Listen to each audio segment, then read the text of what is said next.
વંદે માતરમ વિદ્યાર્થી મિત્રો, કેમ છો? મજામાં ને? આજે આપણે ધોરણ 8 વિષય હિન્દી ચેપ્ટર નંબર 6 તૂફાનો કી ઓર કવિતા જેના પ્રશ્ન જવાબ સમજવા માટે મળ્યા છીએ। ચેપ્ટર નંબર 6 તૂફાનો કી ઓરના કવિ છે શિવમંગલસિંહ સુમન। पहला આપણે कविता अर्थ तरफ नज़र करिए। इस कविता में कवि हमें संघर्षमय रहकर अपने लक्ष्य की ओर बढ़ने की प्रेरणा देते हैं। वह नाविक को कहते हैं कि तुम तूफानों का सामना करने के लिए अपनी पतवार तूफानों की दिशा में मोड़ दो। आज समुद्र में कठिन परिस्थितियां उपस्थित है जैसे कि लहरें उमड़कर नाव को निगल जाना चाहती है, किंतु तू भी कोई परवाह न कर। साथ में कवि के हृदय में भी भावनाओं का ज्वार उमड़ रहा पड़ा है। आ कवितानी अंदर एवुं कहे छे के आपणे जीवनमां कोई पण मुश्केली होय तो एनो सामनो करी अने आगळ वधवुं जोईए। तो आपने उदाहरण आप्युं छे कि एक दरियो छे एनी अंदर पाणीना मोजा एटले के पाणीना तरंग मोजानुं जे तोफान चाले छे एनी सामे होड़ी चलावनार माणसने कहे छे कि तू तारी होड़ी चलाववानी जे लाकड़ी छे एने पूरजोशथी जेम तोफान आगळ वधे छे एम तमे तमारी होड़ीने आगळ वधारो। कोई पण तोफानथी आपणे बीवानी जरूर नथी અને જેટલી તોફાનમાં એને આગળ વધવાની શક્તિ છે એ જ રીતે આપણા કાર્ય કરવાની શક્તિને વધારો આપો। जैसे लहर का स्वर ऊंचा हो रहा है वैसे ही तुम भी आंधियों के सामने उठ जाओ और स्वयं देखो कि तुम में कितनी हिम्मत है। जीवन में तूफानों का प्यार कभी भी ही मिलता है और भाग्यशाली लोग ही जीवन में कठिनाइयों का सामना करता है। એટલે જેવી રીતે દરિયાની લહેરો છે એનો સ્વર જેટલો ઊંચો છે એવી જ રીતે તમે તમારી મુશ્કેલીઓની સામે ઉઠી જાઓ અને એવી જ રીતે હિંમતથી કામ કરો। જીવનમાં તોફાનોની સામે કામ કરવાથી ક્યારેક ક્યારેક આપણને પ્રેમ પણ મળે છે। ભાગ્યશાળી છે એ લોકો કે જે મુશ્કેલીઓનો સામનો કરી શકે છે। समुद्र और तूफानों आज असीम दिखाई देते हैं, इनका सामना मनुष्य कर सकता है। हे नाविक, तुम अपनी नौका लेकर चलो और सागर को भी बता दो कि मानव मिट्टी का पुतला होते हुए भी समुद्र के सामने हार नहीं मानेगा। એટલે સમુદ્રની અંદર જે તોફાન છે એની કોઈ સીમા નથી, એવું તોફાન છે કોઈ એની મર્યાદા નથી, એની સામે માણસ પણ સામનો કરી શકે છે। હે નાવિક એટલે હોડી ચલાવનાર માણસ, તમે નૌકા લઈને આગળ વધો, હોડી લઈને તમારું નાવ છે એ આગળ લઈને ચાલો। સાગર એટલે કે દરિયાને પણ બતાવી દો કે માણસ માટીનો બનેલો છે છતાં પણ એ કોઈ कार्यની અંદર हार मानतो નથી। समुद्र के पास उसकी अपनी लहरों की ताकत है, पर मानव के पास भी हिम्मत और आत्मविश्वास है। दरियानी पासे पोतानी शक्ति रहेली छे एवी रीते माणस पासे हिम्मत अने आत्मविश्वास छे। नाविक थके बिना जब तक उसकी सांस चले रही है तब तक वह अपनी नाव आगे बढ़ाता ही चले जाएगा।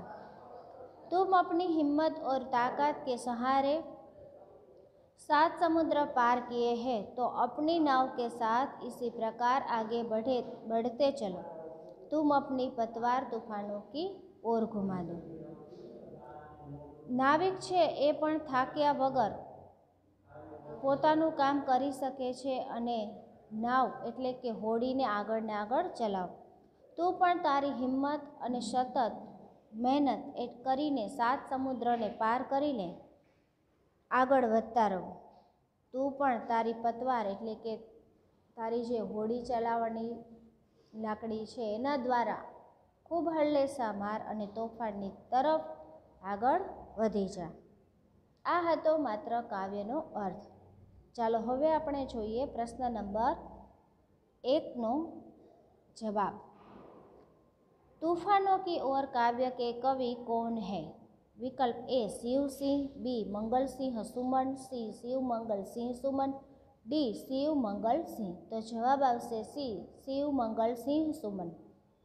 नंबर 2, तूफानों की ओर घुमा दो नाविक निज। ए तलवार, बी पतवार, सी नाव, डी हथियार। तो जवाब आवशे बी पतवार। नंबर 3, कौन विष उगल रहा है? ए ज्वार, बी सिंधु, सी लहरें, डी नाविक। तो जवाब आवशे बी सिंधु। नंबर 4, ज्वार कहाँ कहाँ उठा है? तो जवाब ज्वार कवि के हृदय में और समुद्र में उठ रहा है। नंबर 5, कवि नाविकों को किसकी ओर पतवार घुमाने को कहता है? तो जवाब कवि नाविक को तूफान की ओर पतवार घुमाने को कहता है। नंबर 6, तूफानों की ओर घुमा दो नाविक निज पतवार, ऐसा कवि ने क्यों कहा है? तो जवाब कवि ने ऐसा इसलिए कहा है क्योंकि तूफान कठिनाइयों का प्रतीक है। कठिनाइयों से डरकर भागना नहीं चाहिए, बल्कि डटकर उसका सामना करना चाहिए। इसी में बहादुरी है। जीवन में आने वाली परेशानियां बहुत कुछ सिखा देती हैं। वे हमें जीने की नई राह दिखाती है तथा आगे बढ़ने के लिए हमारे इरादे को मजबूत बनाती हैं। नंबर 7, कवि किसके स्वर में बोलने के लिए कहता है? ए कोयल, बी हृदय, सी अंधड़, डी लहरों। तो जवाब आवशे डी लहरों। प्रश्न नंबर 8, कवि अंधड़ में क्या तोलने के लिए कहता है? तो जवाब कवि अंधड़ में साहस तोलने के लिए कहता है। नंबर 9, इस अंधड़ में साहस तोलो का क्या अर्थ है? तो जवाब इस अंधड़ में साहस तोलो का अर्थ है यह समय तुम्हारे साहस की परीक्षा का है। ऐसे कठिन समय में ही मनुष्य को स्वयं को परखने का मौका मिलता है। विद्यार्थी मित्रों, જ્યારે આપણા જીવનની અંદર મુશ્કેલીઓ આવે તો જ આપણા કાર્ય કરવાની આપણે શક્તિમાં વધારો થાય છે। કહેવાનો મતલબ છે કે જીવનમાં નાની મોટી મુશ્કેલીઓ આવે તો હારી જવાની બિલકુલ જરૂર નથી। એમાં પણ આપણે હિંમત રાખી અને કાર્ય કરવું। નંબર 10, जीवन में किसका प्यार कभी कभी ही मिलता है? तो जवाब जीवन में तूफानों का प्यार कभी कभी ही मिलता है। नंबर 11, समुद्र ने कैसे रूप धारण किया है? तो जवाब समुद्र में तेज तूफान आया है। उसे देखकर ऐसा लगता है जैसे वह विष उगल रहा हो। समुद्र में इस प्रकार लहरें उठ रही है जैसे वो मांझी की नाव को निगल जाएगी। समुद्र में आए ज्वार ने बड़ी कठिन परिस्थितियां पैदा कर दी हैं। वह आज अपनी शक्ति दिखाने पर तुला है। समुद्र की लहरों ने आज मनुष्य को पराजित करने का निश्चय किया हो। इस प्रकार समुद्र ने उग्र रूप धारण किया है। प्रश्न नंबर 12, सागर भी तो यह पहचाने मैं क्या पहचानने की बात कही है? सागर भी तो यह पहचाने मैं क्या पहचानने की बात की है। सागर ने ओळखो एनी अंदर तमने शुं ओळखवानी वात करी छे? तो जवाब सागर भी तो यह पहचाने में कवि ने मनुष्य के साहस और शक्ति को पहचानने की बात की है। સાગરને ઓળખો એમાં કવિને શું વાત ઓળખવાની કીધી છે? તો મનુષ્યનું એટલે કે માણસની સાહસ અને શક્તિની ઓળખવાની વાત કરી છે। ऐसी कोई कठिनाई नहीं है जिसमें मनुष्य के पास हल न हो। એવી કોઈ મુશ્કેલી નથી કે જેની અંદર માણસની પાસે એ મુશ્કેલીનો હલ કરવાનો રસ્તો ન હોય। प्रश्न नंबर 13, किसने कभी भी हार नहीं मानी है? मनुष्य ने कभी भी हार नहीं मानी है। नंबर 14, कवि ने मनुष्य को मिट्टी का पुतला क्यों कहा? तो जवाब, कवि ने मनुष्य को मिट्टी का पुतला कहा है क्योंकि वह धरती पर जन्म लेता है, मिट्टी ही उसकी माँ है, मिट्टी में उत्पन्न होने वाले पदार्थों से ही मनुष्य का पालन पोषण होता है, इसी में खेलकर वह बड़ा होता है। मनुष्य के मर जाने पर उसका शरीर मिट्टी में ही मिल जाता है। इस तरह मनुष्य जन्म से लेकर मृत्यु तक मिट्टी से ही जुड़ा रहता है। नंबर 15, सागर की अपनी क्षमता पर खाली जगह भी कब थकता है? तो जवाब ए, माझी। सागर की अपनी क्षमता है पर माझी भी कब थकता है? प्रश्न नंबर 16, माझी का हाथ कब तक नहीं रुकता है? तो जवाब, माझी में भी अद्भुत साहस और अनोखी शक्ति है, इसीलिए वह कभी थकता नहीं है। जब तक उसके शरीर में प्राण है तब तक वह रुकने का नाम नहीं लेता। वह संघर्ष करना नहीं छोड़ता, अर्थात माझी की अंतिम सांस तक उसका हाथ नहीं रुकता। प्रश्न नंबर 17, कवि ने मनुष्य की किस विशेषता की ओर इशारा किया है? कविए माणसनी कई विशेष वातनी तरफ इशारो करेलो छे? इस काव्य में कवि ने मनुष्य के धैर्य, गतिशीलता, साहस और संघर्षरत रहने जैसे मूल्य उजागर किए हैं। आ काव्यनी अंदर कविए माणसनी अंदर रहेली धीरज, एनी कार्य करवानी गति, एनी अंदर रहेलो साहस अने एनी अंदर रहेली संघर्ष एटले के सतत मेहनत करवानी शक्ति, आवा महान मूल्यों एनी पासे रहेला छे एनी बात करवामां आवी छे। मनुष्य सब कुछ कर सकता है, उसने कभी हार नहीं मानी है। माणस दरेक वस्तु दरेक कार्य करी सके छे। माणसे क्यारेय कोई पण दिवस हार मानेली नथी। वह थकना नहीं जानता, ए थाकवानी बात एनामां आवती नथी। उसमें जब तक सांस है तब तक वह आगे ही बढ़ता रहता है। एनी अंदर ज्यां सुधी श्वास रहेलो छे अने श्वास रहे त्यां सुधी ज आपणे जीवीए छीए। एटले कीधुं छे कि उसमें जब तक श्वास है तब तक वह आगे ही बढ़ता रहता है। एनी अंदर ज्यां सुधी जीव छे, श्वास छे, त्यां सुधी ए आगळ ने आगळ वधतो रहे छे। मनुष्य के साहस और आत्मविश्वास की कोई सीमा नहीं है। माणसनी अंदर रहेली हिम्मत एटले के साहस वृत्ति अने एनी अंदर रहेलो आत्मविश्वास एनी कोई ज मर्यादा नहीं। एने तमे मापी ज न सको एटली एनी अंदर शक्ति भरेली छे। इसी साहस और आत्मविश्वास के बल पर ही मनुष्य ने 7 सागर पार किए हैं।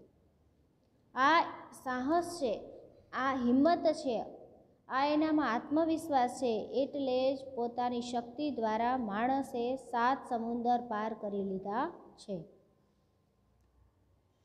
विद्यार्थी मित्रों, घणीवार आपणी अंदर आपणा जीवननी अंदर कोई एवी घटना बने छे અને એ ઘટનાને આપણે પાર કરી લઈએ છીએ ને ત્યારે આપણને ખબર પડે છે કે આપણામાં એક સમય એવું લાગતું હતું કે કાંઈ જ નથી, હું કાંઈ જ વસ્તુ કરી શકું એમ નથી, તમે કલ્પના પણ નહીં કરી હોય.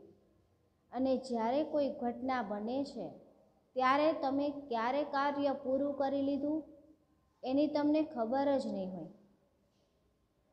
માની લો કે નાનું એવું ઉદાહરણ, અત્યારે ક્લાસની અંદર પણ હું વારંવાર કહું છું કે આપણે ચાલી શકતા નથી શાંતિથી કે દોડી શકતા ન હોય, આપણને એમ થાય કે હવે હું ટીચર થાકી ગયો છું, હવે મારાથી આ શક્ય નથી. પણ હું તમને ઘણીવાર કહું છું કે તમે જ્યાં ઊભા છો અને તમે ચાલી શકતા નથી, કાંઈ જ કરી શકતા નથી, અને ત્યાં જો એક હડકાયું કૂતરું આવે છે, આપણે કેટલા કિલોમીટર દોડી ગયા ને એની આપણને ખબર નથી હોતી. આ માત્ર દોડવાની વાત કરી. આવી આપણા જીવનની અંદર ઘણી બધી વાર એવી ઘટના બને છે કે જે તમારા પોતાના સાથે અનુભવ થાય ને ત્યારે જ તમને ખબર પડે કે હા ટીચર સાચી વાત છે, તમે કહેતા હતા ને કે હું તમને ઘણીવાર વાત કરતો હતો અથવા તો કરતી હતી કે આ કામ મારાથી થાય એમ છે નહીં, પણ એવી એક ઘટના બની કે જેના દ્વારા મારાથી કામ થયું. આ અનુભવ તમારી સાથે થાય ને ત્યારે જ તમે સારામાં સારી રીતે જવાબને સમજી પણ શકશો અને લખી પણ શકશો. આના માટે હું તમને એક પિક્ચરનું ઉદાહરણ આપીશ કે જબ તક હે જાન. આ પિક્ચર સમય મળે તો જોજો. એની અંદર હીરોનું માત્ર એટલું જ બતાવ્યું છે કે કેવા કેવા કામ કરે છે કે તમને એક એક કામમાં તમને એવું લાગે કે હવે આ કામ પછી એ નહીં જ જીવે. ત્યારે એ હીરોને બતાવવામાં એટલું જ એવું છે કે એની અંદર એક હિંમત છે કે જ્યાં સુધી, પિક્ચરનું નામ એટલે જ છે કે જબ તક હે જાન, જ્યાં સુધી આપણામાં જીવ છે કંઈ નહીં, મને જીવની પરવા નથી, મારે મરી જ જવું છે, એ વિચારીને કામ કરે છે. અને એ કામ કરતાં કરતાં એના દરેક કાર્ય પૂર્ણ થાય છે, પણ પિક્ચર પૂર્ણ થાય છે પણ હીરો મરતો નથી. આ પિક્ચરનું ઉદાહરણ એટલા માટે આપ્યું છે કે તમને તમારી અંદર ઘણી બધી શક્તિઓ પડેલી છે, એની 100% તમને ખબર પડશે કે મારામાં શક્તિ પડેલી છે, એને મારે વાપરવાની જરૂરત છે. ચાલો પ્રશ્ન નંબર 18 જોઈએ. જબ તક સાસો મેં ખાલી જગ્યા હે, તો જવાબ આવશે સ્પંદન. प्रश्न नंबर જોઈએ 19. कवि 7 नगरों को किस प्रकार पार करने के लिए कहता है? कवि 7 सागरों ने केवी रीते पार करवानुं कहे छे? तो जवाब, कवि 7 सागर में को अपनी हिम्मत और ताकत के सहारे पार करने के लिए कहता है. कवि पोताना 7 सागर એટલે 7 સમુદ્ર પાર કરવાની હિંમત અને તાકાતથી પાર કરવાનું કહે છે. સૌથી પહેલી વસ્તુ તો છે ને વિદ્યાર્થી મિત્રો, તમે હોય કે હું હોય કે કોઈ ત્રીજી વ્યક્તિ, આપણી અંદર જો હિંમત રહેલી હશે ને તો જ આપણી કાર્ય કરવું શક્ય બનશે. જો આપણામાં હિંમત નહીં હોય તો કોઈ કાર્ય કરવું શક્ય નથી. ઘણીવાર કહેવાય છે કે હિંમતથી કાર્યની શરૂઆત કરો ને ત્યાં જ 80-90% કામ પૂર્ણ થઈ જશે, પછી તો માત્ર કામ કરવાનું ખાલી 10% જ બાકી રહે છે. એક તમારો નિર્ણય અડગ હોવો જોઈએ. પ્રશ્ન નંબર 20. समस्या आने पर हमें क्या करना चाहिए? समस्या આવવાથી તમારે શું કરવું જોઈએ? તો જવાબ, समस्या आने पर हमें घबराना नहीं चाहिए, शांति और धीरज रखते हुए उसका हल खोजना चाहिए. કોઈ પણ જીવનમાં આપણા મુશ્કેલી અચાનક પણ આવે છે. આપણને મુશ્કેલી ફોન કરીને નથી આવતી, SMS કરીને નથી આવતી, મુશ્કેલી એમને એમ આવી જાય છે. પણ એની અંદર જે વ્યક્તિ ગભરાઈ ગયા, ડરી ગયા તો વાત પૂરી. પણ સમસ્યા આવવાની સાથે જ આપણે શાંત ચિત્તે વિચારવું જોઈએ અને પછી કામ કેવી રીતે કરવું એનો નિર્ણય લેવો જોઈએ. शांति और धीरज रखते हुए उसका हल खोजना चाहिए। शांति पण राखवानी छे। આપણું મન શાંત હશે ને તો આપણે કોઈ પણ મુશ્કેલીનો સામનો કરી શકશું। શાંતિ પણ રાખવાની છે અને એની સાથે ધીરજ। આપણે વિચારી એ રીતે કામ પૂર્ણ ન પણ થાય, હું કહું એમ જ થવું જોઈએ અને મારી ઈચ્છા પ્રમાણે જ કાર્ય થવું જોઈએ, એ વાત ખોટી છે, તમારી હોય કે મારી હોય। તો સૌથી પહેલાં માણસે શાંતિ પણ રાખવી જોઈએ અને એની સાથે ધીરજ પણ રાખવી જોઈએ। વિદ્યાર્થી મિત્રો, હાલનો સમય પણ એવો છે કે એમાં આપણે સાહસ પણ રાખવું પડશે, શાંતિ પણ રાખવી પડશે અને ધીરજ પણ બતાવવી પડશે। આ ત્રણેયમાંથી એક વસ્તુ જો ખલાસ તો આપણું આયોજન પણ પૂર્ણ। એટલે આપણે હંમેશા શાંતિ, ધીરજ અને સાહસ પણ રાખવું જોઈએ। ગભરાઈ જવાની જરૂર પણ રહેતી નથી। प्रश्न नंबर 21, काव्य पंक्तियों का भावार्थ अपनी नोटबुक में लिखिए। विद्यार्थी मित्रों, जे चेप्टरना प्रश्न तमने नोटबुकनी लखवानी आपे छे 100% नोटबुकमां लखीने पूर्ण करवू अने ज्यारे तमने होमवर्क बताववानी वात करी होय त्यारे नोटबुकनी अंदर आ प्रश्न जे जवाब लखवाना छे ए लखीने नोट पण साथे लईने आववानी रहेशे। नंबर 1, लहरों के स्वर में कुछ बोलो, इस अंधड़ में साहस तोलो। लहरों के स्वर में कुछ बोलो, इस अंधड़ में साहस तोलो। कभी कभी मिलता जीवन में, कभी कभी मिलता जीवन में तूफानों का प्यार, तूफानों का प्यार। तूफानों की ओर घुमा दो, तूफानों की ओर घुमा दो नाविक निज पतवार को, नाविक निज पतवार। तो आ काव्यनो भावार्थ આપણે સમજીએ।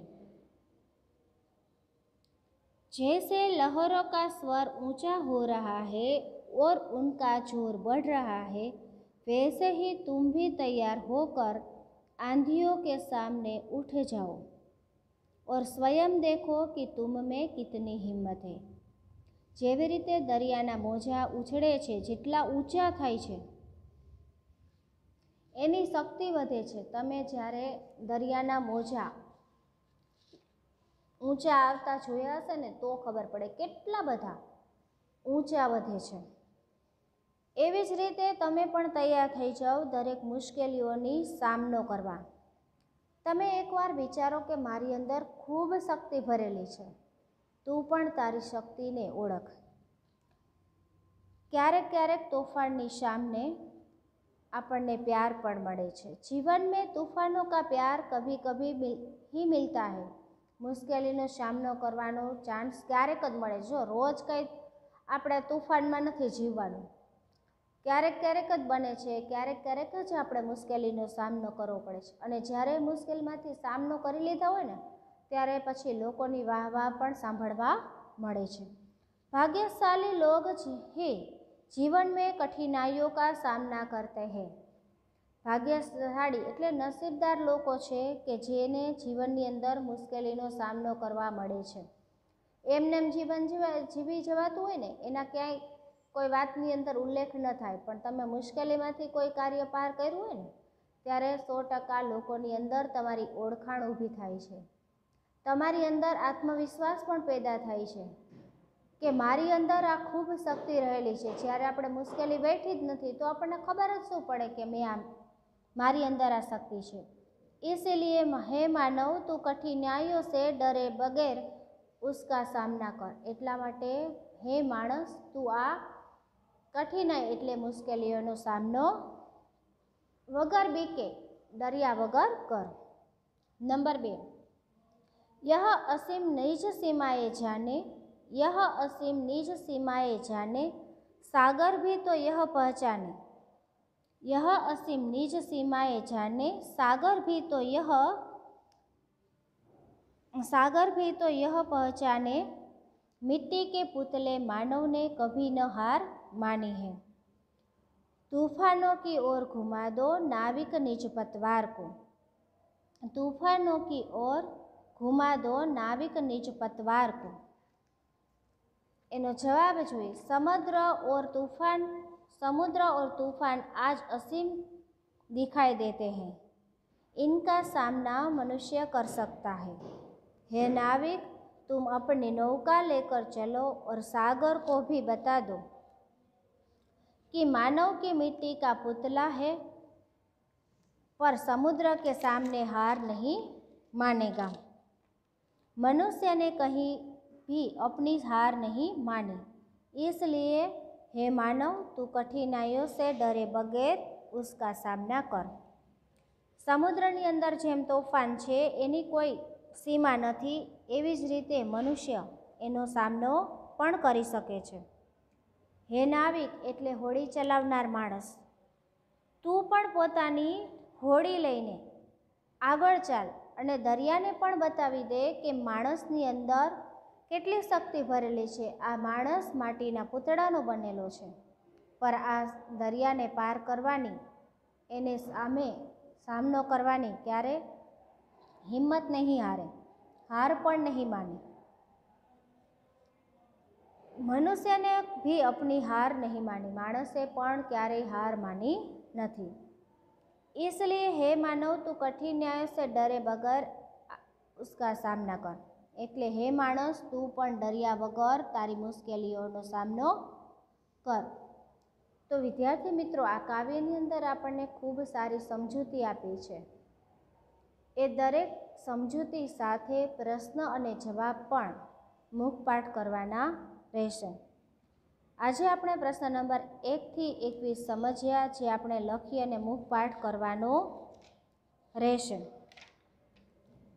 જે પ્રશ્ન તમને નોટબુકની અંદર લખવાનો કીધો છે, પ્રશ્ન નંબર 21 તમારે તમારી નોટબુકમાં લખવાનો છે। એ ખૂબ સારી રીતે લખી અને મુખપાઠ કરી લેવો જોઈએ। જ્યારે તમને લેક્ચર ચેકિંગ કરવાનું હોમવર્ક આપે ત્યારે તમારે આ નોટને સાથે લઈને આવવાની રહેશે અને ચેક કરાવવાનું રહેશે। Thank you.